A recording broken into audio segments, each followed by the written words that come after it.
Las Almendras. Ay, my neck hurts, said Mamma as she massaged the back of her head with her hand. It is not my neck, it's my arms that are sore, said Hortensia. It is the same for everyone, said Josefina.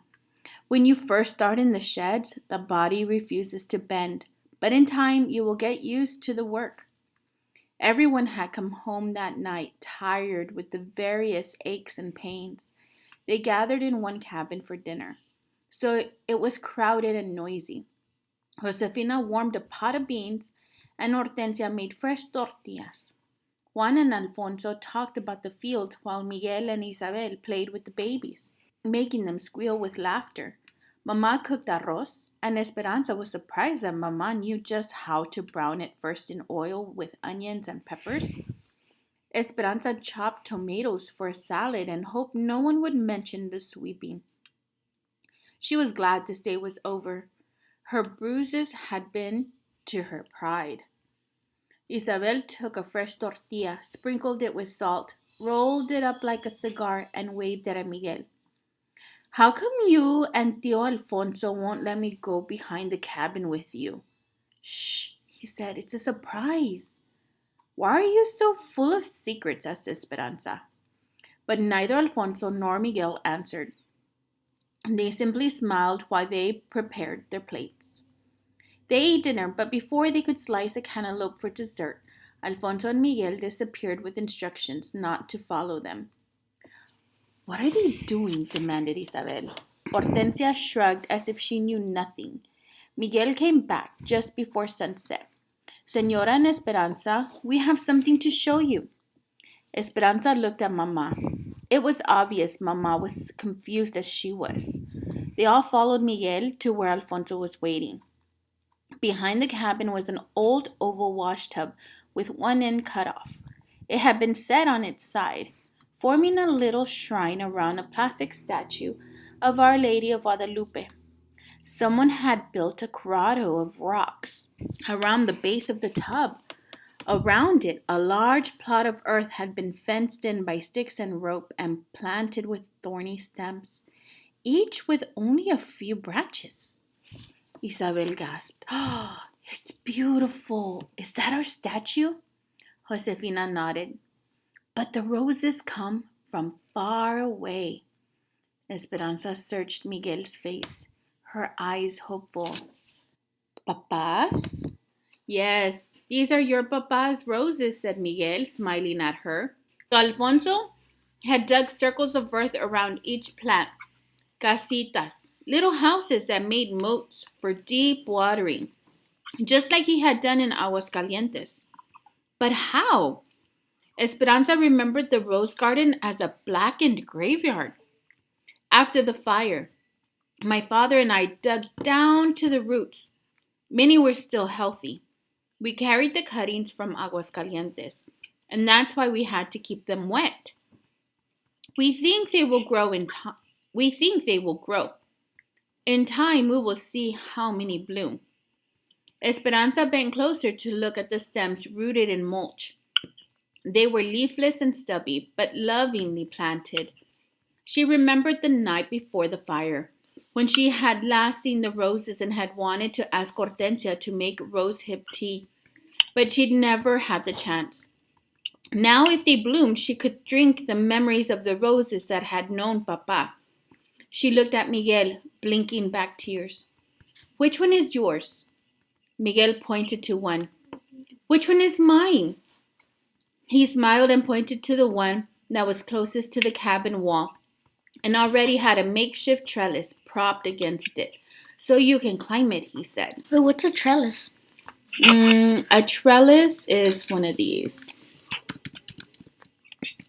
It helps like vines and other plants grow up. And it's like a checkerboard sometimes. And it could look like this. My mom wants one of those, but I'm not sure. It could look like this. It can look You all can different kinds. climb up those? Like here you can climb those, right? You can put your foot. This one is a little bit more hard to climb. Oh yeah, that's So true. the Because there's no the scores are smaller. Mm-hmm. They're thinner. Yeah. So let's see, where were we? Mama walked up and down, carefully touching each cutting. She took Alfonso's hand in her own and kissed him on each cheek. Then she went to Miguel and did the same. Muchas gracias, she said. Mama looked at Esperanza. Didn't I tell you that Papa's heart would find us wherever we go? So do you notice that they put this decoration right here? I know Rafael asked me about it the last time. Well, the author puts this little decoration to tell us that a new section is happening. There's going to be a new setting. So right here, they're on the outside of the cabin, right? So now the setting has changed, and now the time has changed, and then now it's the next morning. So it's kind of a clue to tell you that there's a change in the story. Okay. So the next morning, Hortensia put a piece of fabric over the window and sent Alfonso next door with Miguel, Juan, and the babies. Hortensia, Mama, and Josefina brought in the big wash tubs and filled them half full with cold water. Then the pots of water on the stove and warmed the bath.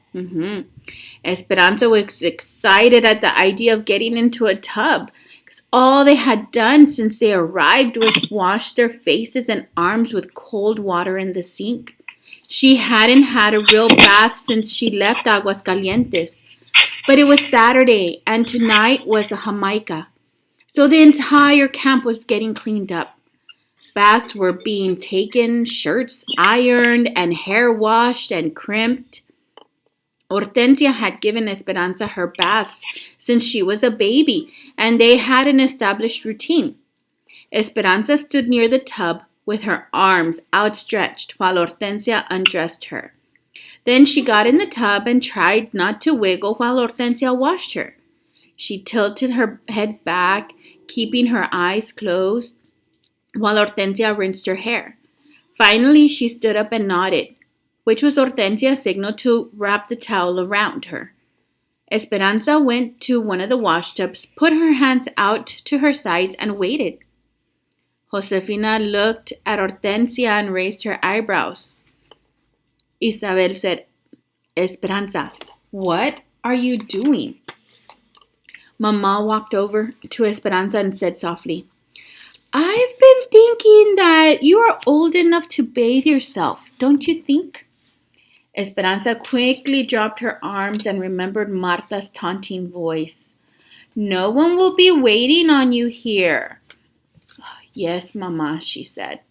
And for the second time in 2 days, she felt her face burning as everyone stared at her. Hortensia came over, put her arm around Esperanza and said, We are accustomed to doing things a certain way, aren't we, Esperanza? But I guess I'm not too old to change. We will help each other.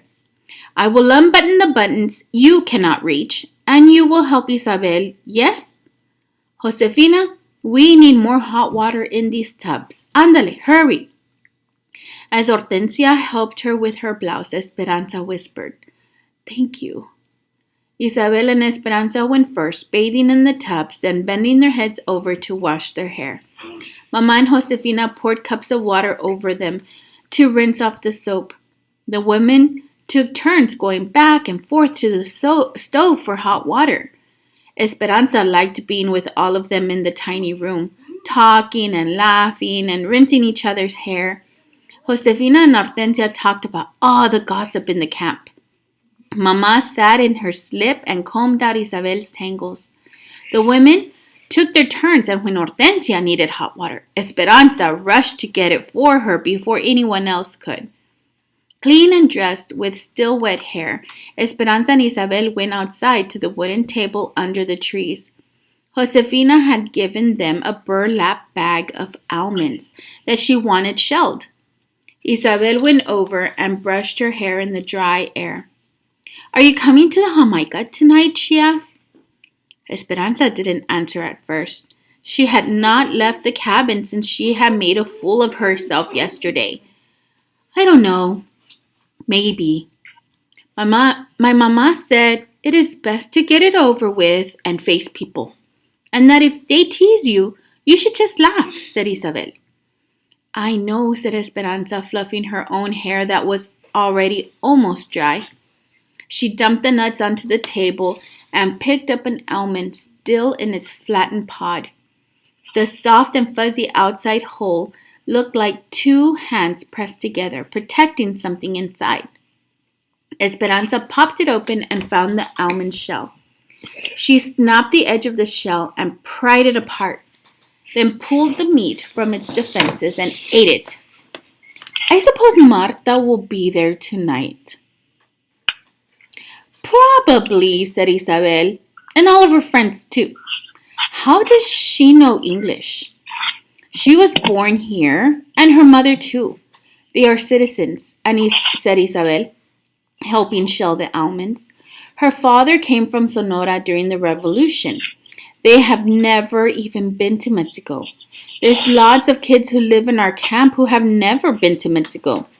My father doesn't like it when Marta comes to our Jamaicas, though, because she is always talking to people about striking. There was almost a strike during almonds, but not enough people agreed to stop working. My mama says that if there had been a strike, we would have had to go into the orchard and shake the trees ourselves for these almonds.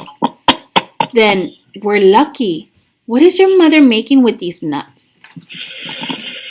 Flan de almendra, said Isabel. She will sell slices at the Jamaica tonight. Esperanza's mouth watered. Almond flan was one of her favorite sweets. Then, I've made my decision. I will come. The platform was lit up with big lights. Men from the camp, in starched and pressed shirts and cowboy hats, sat in chairs tuning their guitars and violins.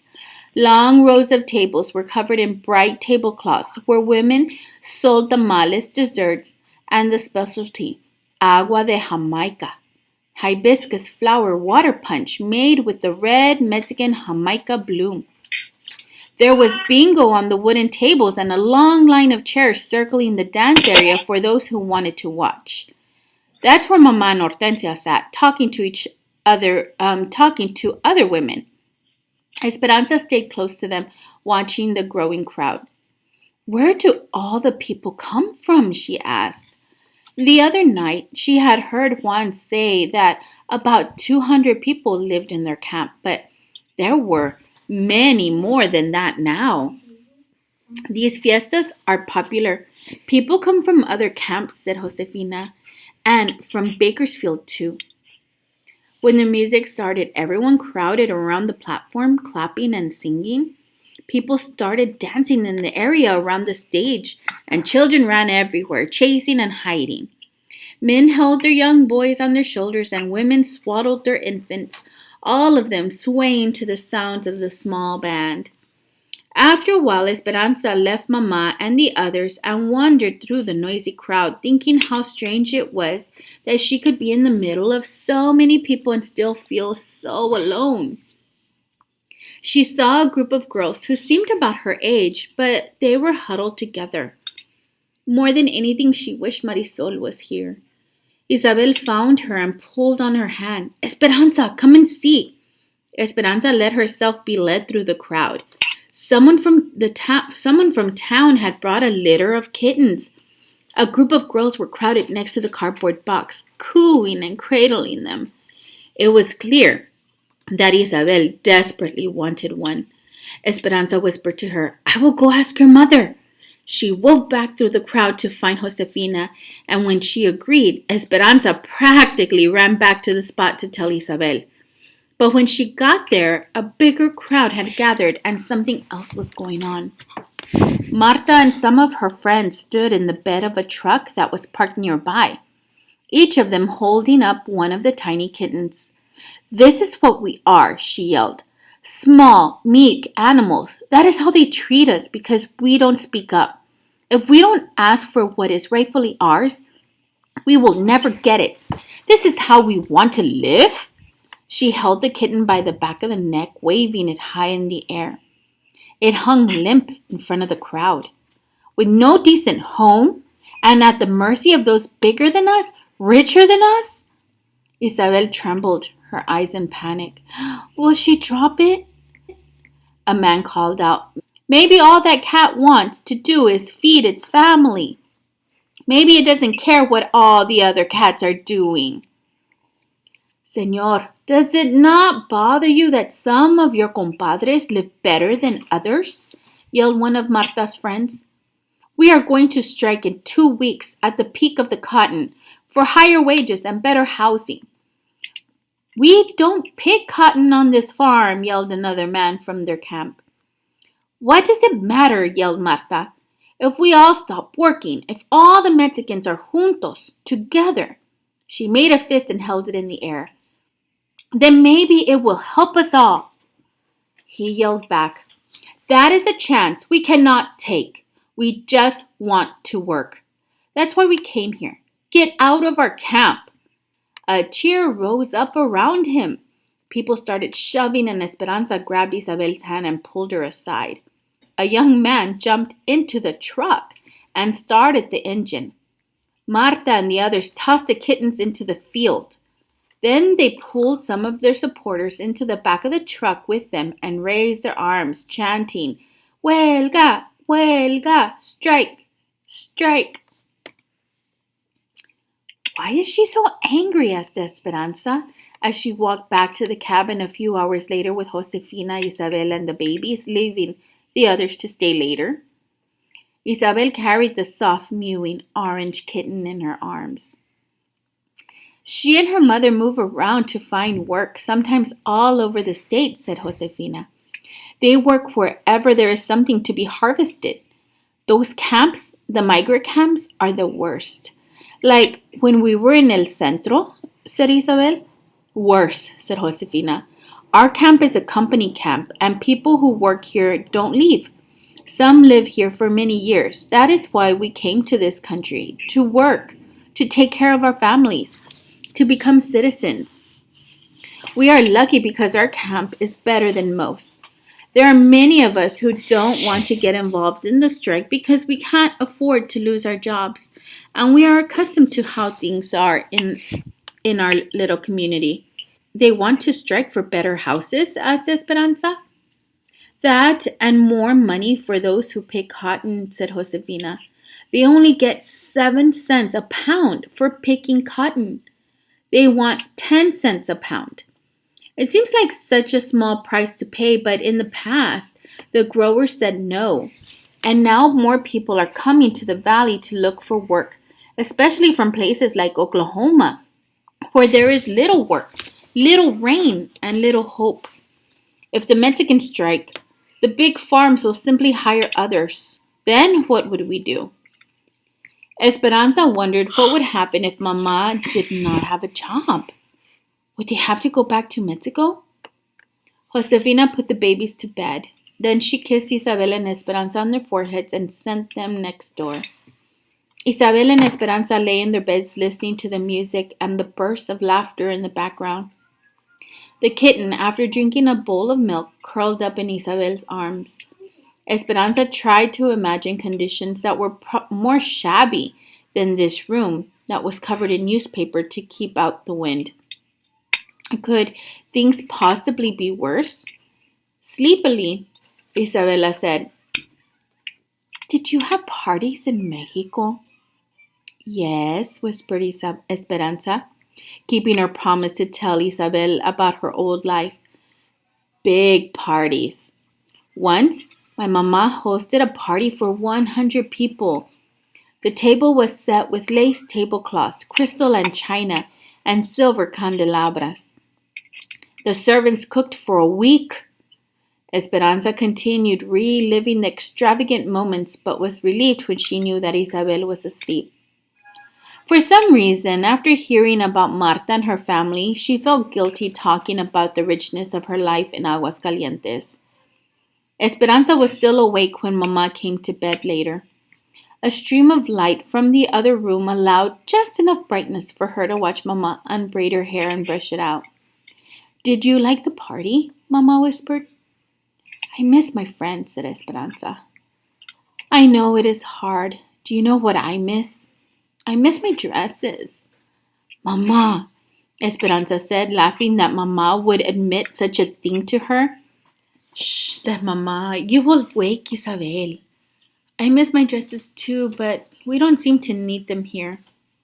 That is true, Esperanza. Do you know that I am so proud of you for all that you are learning? Esperanza snuggled close to her. Mama continued, tomorrow we are going to a church in Bakersfield. After church, we are going to una tienda called Cholitas. Josefina said she sells every type of sweet roll and Mexican candies. They were quiet, listening to Isabel's breathing. In church, what will you pray for, Esperanza? Asked Mama. Esperanza smiled. She and Mama had done this many times before they went to sleep. I will light a candle for Papa's memory, she said. I will pray that Miguel will find a job at the railroad. I will ask Our Lady to help me take care of Lupe and Pepe while Isabel is at school. I will pray for some white coconut candy with the red stripe on the top. Mama laughed softly. But most of all, I will pray that Abuelita will get well and that she will be able to get her money from Tio Luis's bank and that she will come soon. Mama stroked Esperanza's hair. What will you pray for, Mama? I will pray for all the things you said, Esperanza, and one more thing besides. What's that? Mama hugged her. I will pray for you, Esperanza, that you can be strong no matter what happens.